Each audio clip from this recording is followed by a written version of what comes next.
Ensuite, le contenu sommaire du cours. Et là aussi, encore une fois, j'ai utilisé cette stratégie. J'ai utilisé le traitement de texte. Les éléments qui m'intéressent le plus, vous les avez en gras. Et les autres, c'est ce qui précise. Donc, dans un premier temps, c'est la définition de la recherche scientifique universitaire. Voyez? Mais attention, qu'est-ce que je vais développer? Et là, je suis en train de préciser ma démarche. Ce que je vais développer, ce sont à la fois des connaissances générales et théoriques. Je ne me contente pas simplement de dire ce que je veux faire. Je leur donne leur technicité. Ensuite, par exemple, de la définition, je vais passer à la conception. Conception de quoi? D'un travail de recherche universitaire. Et là aussi, je dois pouvoir utiliser des connaissances générales et théoriques. Ensuite, puisque j'ai défini, j'ai conçu, je vais organiser mon action. Donc, organisation d'un travail de recherche universitaire, mais cette fois-ci, attention, j'ai besoin de connaissances spécifiques. Pourquoi? Parce que là, tout simplement, puisque j'ai conçu par rapport à quoi? Par rapport au contenu de ma matière, méthodologie de la recherche universitaire. Donc, connaissances spécifiques et, cette fois-ci, pratiques. Je m'organise. Ensuite, puisque j'ai pu faire tout cela, la rédaction d'un travail de recherche universitaire, et là aussi ce sont les connaissances spécifiques et pratiques, puisque c'est propre au contenu tout simplement de ma matière. Réalisation d'un travail de recherche universitaire, connaissances spécifiques et pratiques. Et enfin, présentation d'un travail de recherche universitaire, connaissances spécifiques et pratiques. Donc finalement, qu'est-ce que j'ai repris? Ce sont les différentes étapes par lesquelles vous devez passer pour la conception, la réalisation non seulement d'un syllabus, mais d'un mémoire de master et d'une thèse de doctorat. Vous voyez? Et à chaque fois, j'ai dénommé explicitement ce que je fais, mon action, définition, conception, organisation, rédaction, réalisation et présentation, dans un ordre chronologique. Et ce dont j'ai besoin, connaissances générales théoriques, connaissances spécifiques et pratiques. Vous voyez? Donc, ça me permet de préciser davantage ma démarche. Donc, le plan du cours. Donc, ici, qu'est-ce que j'ai fait? C'est la déclinaison précise du cours en termes de compétences attendues. Parce que finalement, ce seront des compétences. Ce seront des compétences lorsqu'elles auront été concrétisées. Mais là, j'ai dit attendues. Parce que je n'ai pas encore mis en œuvre tout simplement mon syllabus. Là, qu'est-ce que j'ai fait? C'est la conception, c'est le dispositif que je suis en train de te présenter. Bien, contenu sommaire, le plan du cours, et cette fois-ci, par exemple, sélection. Sélection de quoi? Des références médiagraphiques d'un travail de recherche universitaire. Et là aussi, j'ai besoin de connaissances spécifiques et pratiques. Ensuite, je passe à une autre dimension. C'est la forme et le ton d'un écrit universitaire. Et là, je suis obligé de revenir aux connaissances générales et théoriques. Les compétences rédactionnelles transversales. Donc, quelle que soit la spécialité, nous avons besoin d'une méthodologie de base. Notamment en utilisant les outils informatiques, la mise en œuvre de l'analyse et de la synthèse, donc connaissances théoriques et pratiques là aussi, l'analyse des productions langagères écrites dans leur dimension formelle, sémantique et pragmatique. Pourquoi? Parce que ce que la méthodologie elle nous a appris, ce que la critique littéraire elle nous a appris, c'est que le texte, quel que soit le type auquel il appartient, quel que soit le genre auquel il appartient, rappelez-vous, il a toujours 5 aspects. Le premier aspect, c'est l'aspect matériel. Ensuite, l'aspect linguistique ou verbal, l'aspect sémantique, l'aspect pragmatique et enfin l'aspect symbolique. Matérialité, parce que je lui dis, j'ai besoin tout simplement de savoir, de connaître au préalable si mon texte sera court, s'il sera long, s'il sera concis, s'il sera exhaustif, etc. Vous voyez, c'est le volume. C'est pour cela que nous disons par exemple à nos masters, donc aux étudiants master, rédiger un travail compris entre 30 et 60 pages. Pas moins, pas plus, avec une marge de 10, plus ou moins 10%. Pourquoi pas moins et pas plus? Parce que si vous faites moins, vous n'avez pas réalisé la performance. Vous allez me dire, mais en faisant plus, je réalise une performance. Non, parce que si vous faites plus, vous n'avez pas respecté la consigne. Vous n'avez pas respecté la consigne, donc c'est la contrainte. Donc ça ne sert à rien. D'accord? Donc, je vous disais aussi l'aspect matériel, l'aspect linguistique, parce que j'utilise une langue, que ce soit dans sa dimension orale ou dans sa dimension écrite. Ensuite, pourquoi sémantique? Parce qu'en utilisant une langue, lorsque j'écris ou lorsque je tiens un propos, il y a forcément du sens. L'aspect pragmatique, parce que je me retrouve forcément dans une situation de communication, je ne parle pas pour ne rien dire, je n'écris pas inutilement. Et enfin, l'aspect symbolique, parce que ce que je dis, ce que j'écris dans une situation de communication a forcément une valeur culturelle, politique, religieuse, économique, didactique, tout ce que vous voulez. Il y a toujours cette représentation de la valeur. Donc, les stratégies de compréhension écrite, interpréter l'intention de l'auteur. Et là, rappelez-vous, nous sommes dans la littératie critique. C'est la littératie critique. Bien, les stratégies de compréhension écrite, repérer ou déterminer les éléments d'information essentiels du message, le thème, les idées principales et secondaires, les éléments culturels, etc. C'est pour ça que, parfois, et là je vous parle en tant qu'encadrant, lorsque vous encadrez un étudiant d'un master ou un doctorant, et il vous ramène un premier jet de son travail, et là, bien entendu, dans un souci d'autorité scientifique, de rigueur scientifique, il a utilisé des citations.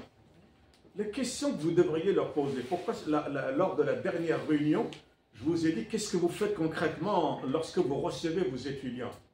La question que vous devriez leur poser, c'est pourquoi as-tu choisi cette citation?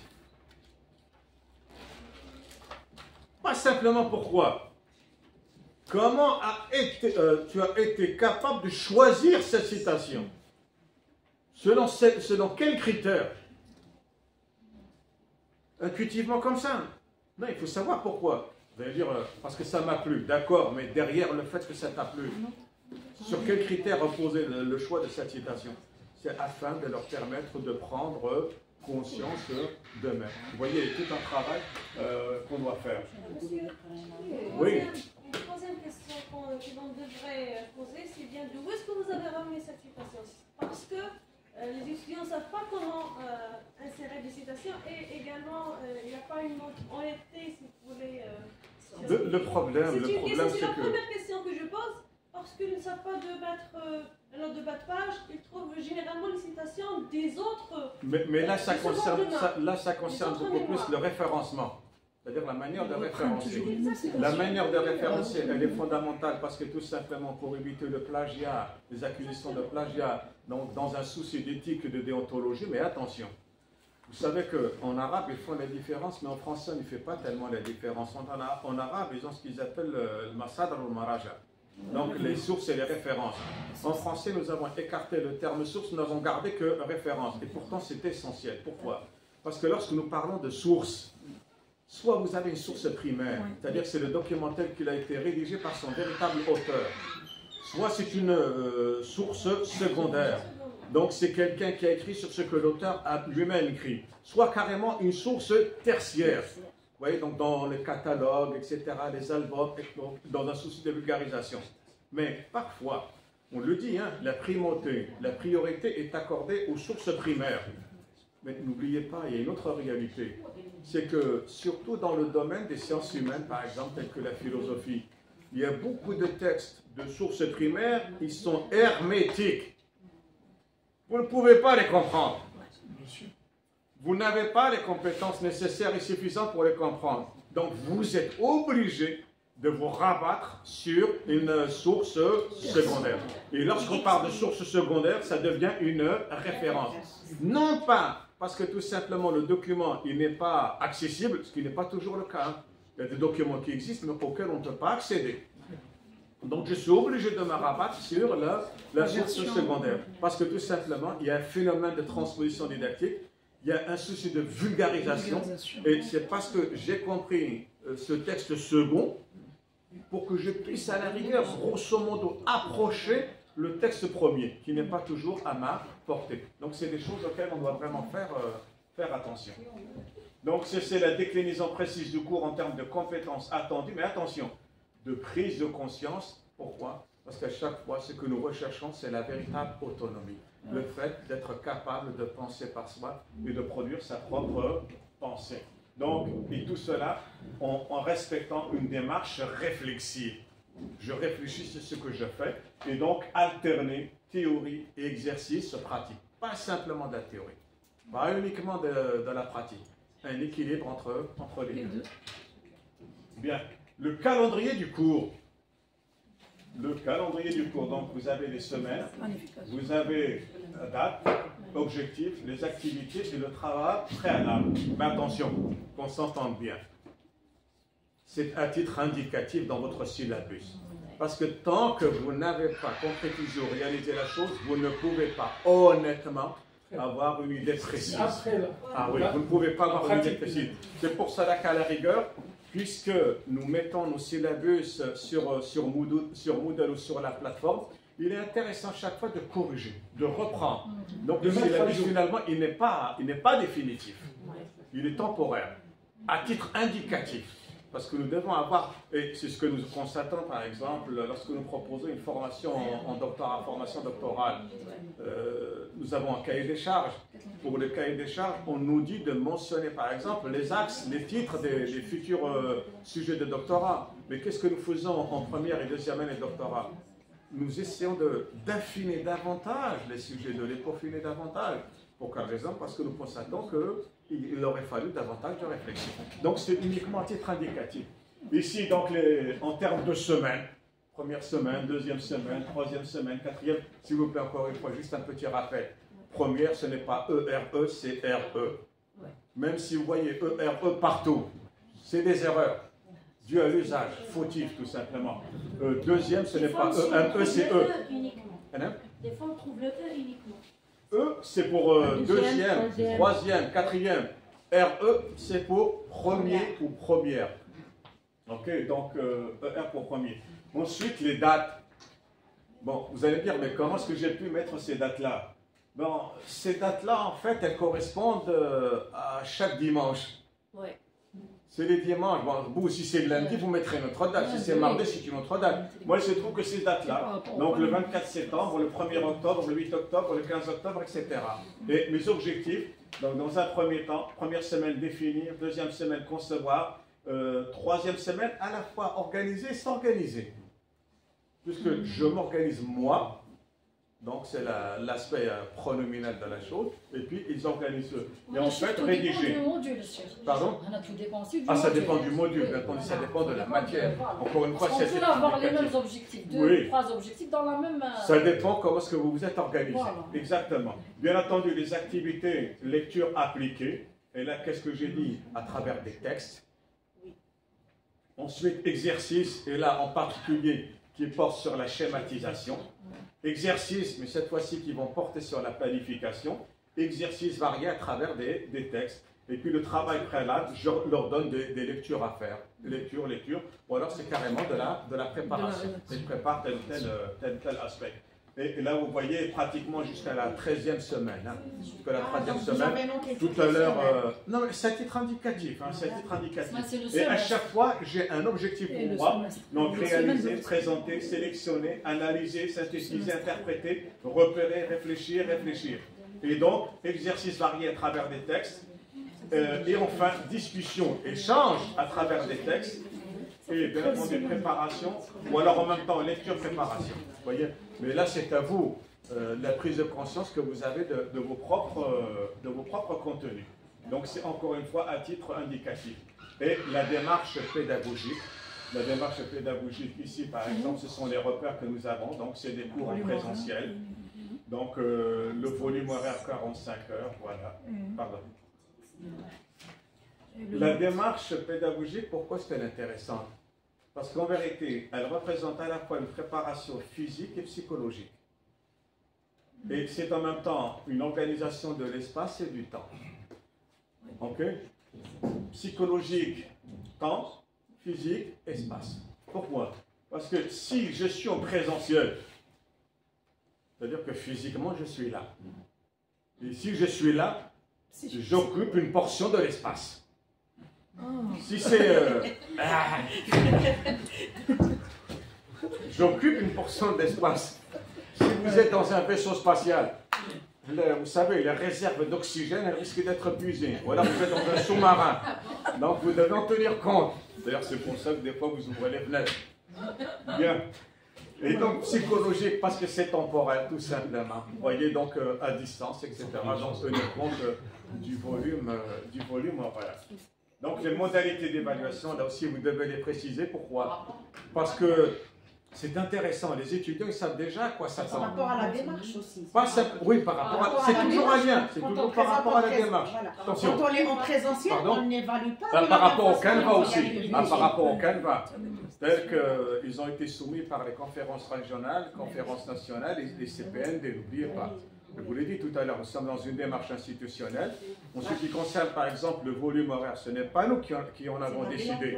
Oui, mais nous devons nous plier, c'est-à-dire savoir comment m'adapter ces volumes. Vous voyez? Et donc ici par rapport au Canva par exemple, c'est une évaluation écritique d'une heure et demie, de 1h30.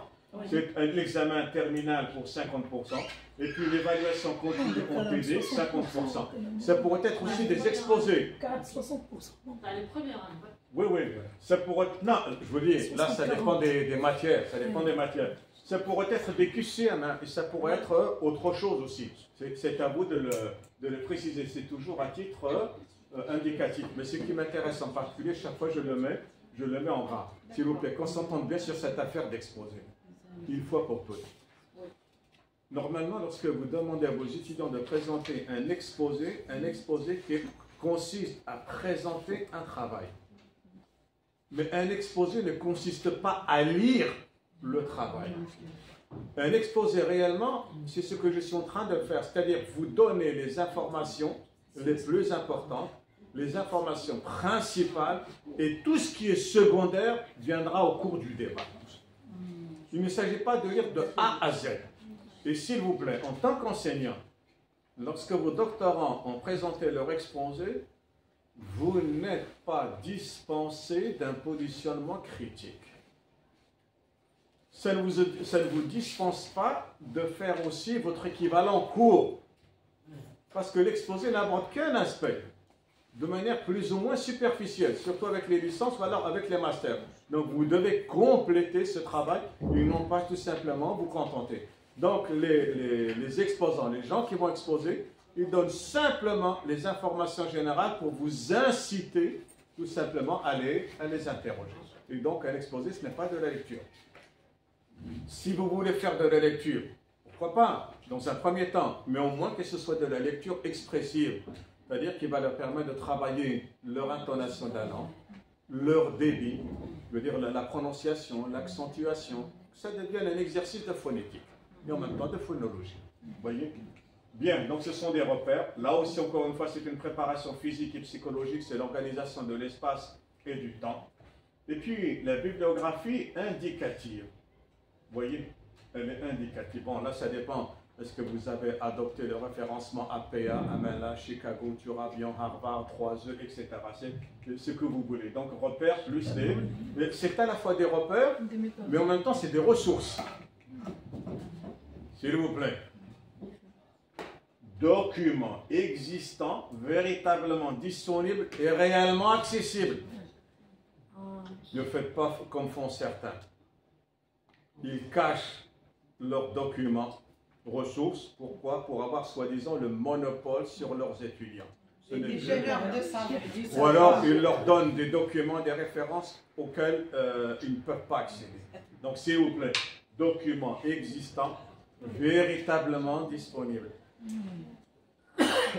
et réellement accessibles, auxquels on peut accéder. C'est une question d'éthique et de déontologie. Bien sûr. Bien. Donc là aussi, est un point fondamental. Donc ça, c'est les atouts institutionnels. Pour quelle raison? Parce qu'ils doivent être disponibles, disponibilité des ressources sur Moodle, et puis disponibilité des ressources gratuites sur le SNDL. L'Algérie n'a pas payé des milliards de dinars pour rien du tout. Ils ont un compte. Vous avez des comptes. Alors utilisez-les. Okay? À méditer. À méditer. À méditer. Aujourd'hui, l'école et le savoir scolaire, lorsque je dis l'école, je parle de l'université aussi. Bien. Aujourd'hui, l'école et le savoir scolaire souffrent d'une certaine délégitimation. On n'a plus notre légitimité d'autrefois. Tenant au discrédit, on nous accorde très peu de crédit. Parole n'est plus valable. Donc, qui atteint toutes les institutions, mais aussi plus spécifiquement à la concurrence d'autres types de savoirs. Donc, les savoirs expérientiels opposés à la scolastique ou les savoirs prétendument alternatifs aux savoirs officiels. Bon, avoir des tutoriels sur Internet, c'est bien, mais ça ne doit pas pour autant remplacer l'enseignant. Sauf que l'enseignant ne doit pas se contenter tout simplement de ramener un document d'Internet et de l'appliquer tel ou de le dicter. Non! Un enseignant, c'est quelqu'un qui en sait toujours plus. C'est quelqu'un qui est capable d'apporter un commentaire critique, qui est capable de vous montrer comment exploiter, dépouiller le document. Donc, il faudrait l'avoir à l'esprit. D'accord? Ensuite, notre compréhension du monde. Et c'est ce qui correspond à nos sciences, à notre savoir. Et notre compréhension de nous-mêmes, qui correspond à notre psychologie, sont des conséquences, ça paraît bizarre, hein, de nos façons de créer et d'interpréter les textes écrits. Okay. Ensuite, la pensée critique est une activité principalement rationnelle basée sur le questionnement et la remise en cause des préjugés et des opinions toutes faites. Ce qu'on appelle le prêt à penser, le prêt à porter, l'effet mode.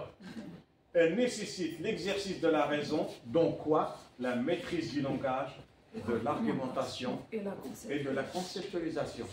Interrogez-vous sur vos propres compétences. Jusqu'à quel point est-ce que je maîtrise le langage ou la langue, l'argumentation et la conceptualisation. C'est des choses sur lesquelles vous devez former personnellement. C'est bon? Ensuite, le livre demande aux gens de lire et les gens ne lisent pas. Le livre demande un effort personnel. Effort personnel. Une personne ne le fera à votre place. Il contraint le lecteur à la réflexion. Il vous oblige à réfléchir. Ce n'est pas une lecture monotone. Il peut même l'amener à prendre un crayon, ce qui est beaucoup mieux. Ah oui, vous notez. À réagir. Si ça ne vous plaît pas, vous jetez le livre par la fenêtre. Enfin, ne le faites pas. Hein. À manifester. En quelque manière, son existence personnelle, son caractère personnel, c'est votre personnalité. Or, ce qu'on constate, la civilisation technique exige de l'individu l'abandon progressif de toute personnalité. S'il vous plaît. L'intelligence artificielle, c'est bien, mais ne tombez pas dans son piège. Elle ne vous remplacera pas. Okay?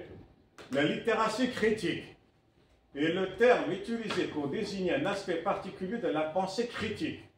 La littératie critique caractérise la capacité d'analyser un texte pour aller au-delà du sens littéral et en déterminer le dit et le non-dit, afin d'en révéler la véritable signification, pas le sens, hein, la signification, et de discerner l'intention de l'auteur. On va y revenir. La littératie critique s'intéresse aux questions d'équité et de justice sociale. L'élève ou l'étudiant, le doctorant, le masterand, adopte ainsi une attitude critique concernant la vision du monde véhiculée par le texte, puisqu'ils ont recours à des citations. En se demandant, ils doivent réagir, ils se positionnent de la sorte, si cette vision est acceptable ou non, et à qui elle profite, et en déterminant comment le lecteur est influencé. Lorsque vous choisissez une citation, est-ce que forcément vous y adhérez? Non. Pour revenir à cette affaire de sens et de signification, on nous a toujours dit qu'un texte scientifique, il est monosémique. Un texte littéraire est par définition polysémique ou, comme certains Français préfèrent dire, plurisémique. Au lieu de poly, préfère pluri.